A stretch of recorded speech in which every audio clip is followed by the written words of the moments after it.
हाल ही में 3 विधानसभा के उपचुनाव और एक लोकसभा का उपचुनाव हुए हैं और जो जनमत आया है उसमें मैं उसका सम्मान करता हूं और जीते हुए प्रत्याशियों को बधाई देता हूं, शुभकामनाएं देता हूं। भारतीय जनता पार्टी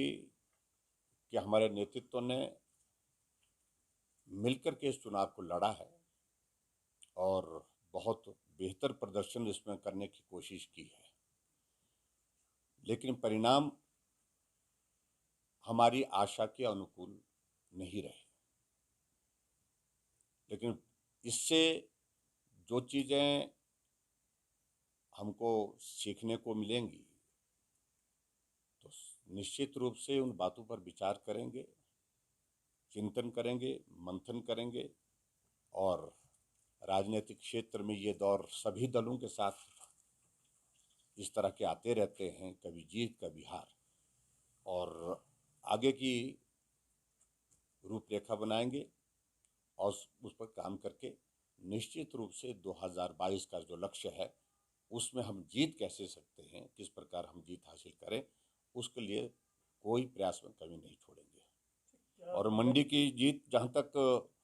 हुई है और आज तक के इतिहास की सबसे कम अंतर वाली जीत हुई है, लेकिन जश्न लायक जीत नहीं है। लेकिन फिर भी उसके बावजूद जनमत जो भी आया है उसको स्वीकार करता हूं और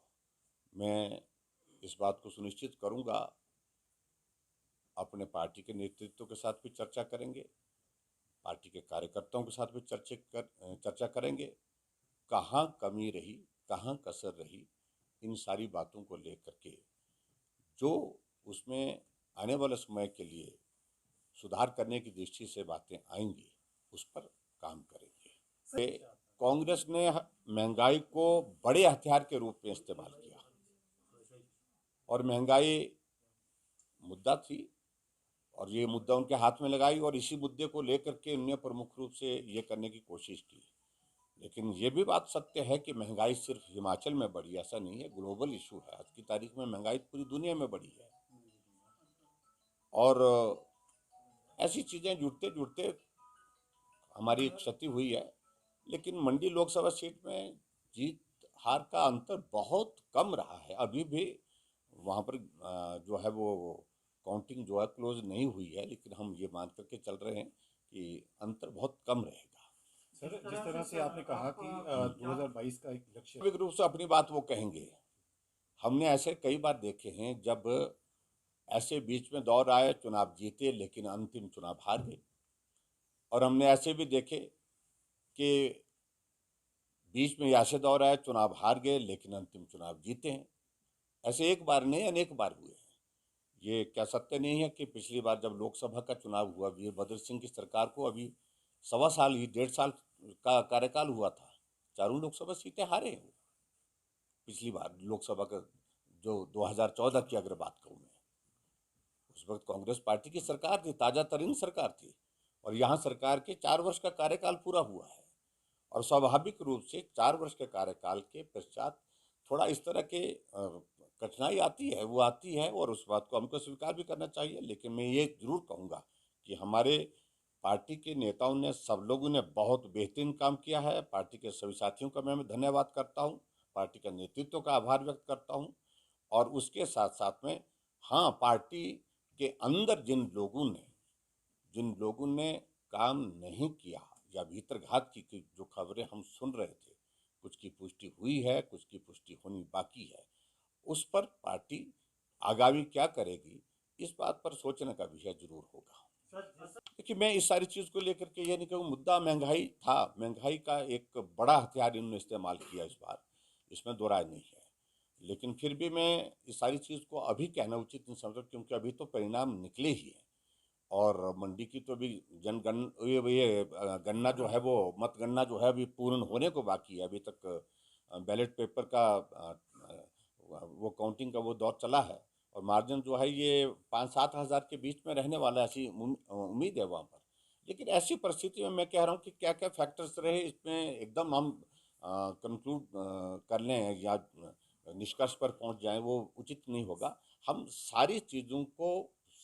आराम से चिंतन करेंगे, मंथन करेंगे, कहाँ कमी रही पार्टी के स्तर पर, सरकार के स्तर पर, कहाँ ठीक पार्टी के स्तर पर करने की गुंजाइश है जगह, और कहाँ सरकार के स्तर पर ठीक करने की गुंजाइश है, उन सारी चीज़ों को लेकर में सारे विषय हैं। इस बारे में अध्यक्ष जी बोलेंगे, लेकिन पार्टी के ऐसे कुछ लोग थे जो भीतर थे लेकिन भीतर नहीं थे, ये भी बात सत्य है। डेफिनेटली वीरभद्र सिंह जी के प्रति सहानुभूति का इम्पैक्ट जो है वो कुछ इलाकों में देखने को मिला है, उसको हम मना नहीं कर सकते हैं। इसमें आप देख रहे हैं कि रामपुर में बड़ी लीड कांग्रेस की आई, किन्नौर में लीड आई, और हालांकि रोकने की कोशिश काफ़ी की हमने, फिर भी जो है वो लीड वहाँ पर कांग्रेस की आई है। और उसी तरह से ब्रह्मौर में जो ट्राइबल का इलाका अन्नी में भी,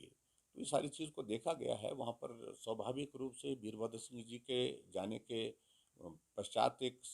इमोशनल कार्ड उनने इस्तेमाल किया। नहीं सर, लेकिन मंडी में तो मैं आपकी बात से सहमत हूँ कि नोटा का हमें कल 12-13 हज़ार से ऊपर अकाउंट गया है, और हार का मार्जिन इसका आधा है लगभग, तो इसलिए बहुत ये सोचने का विषय है। नहीं देखो, मैं इस बात को लेकर के मैं यही कह रहा हूँ कि अभी तो चुनाव के परिणाम आए हैं।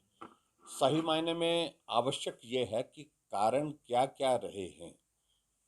किस सीट में बढ़त मिली है, किस सीट में बढ़त नहीं मिली है, इन सारी चीज़ों का आकलन बाद में हम करेंगे, कारण क्या रहे होंगे। लेकिन सबसे पहले तो यही है कि कमी कहाँ छूटी है, कैसे छूटी है, जो नहीं छूटनी चाहिए थी, और उन सारी चीज़ों को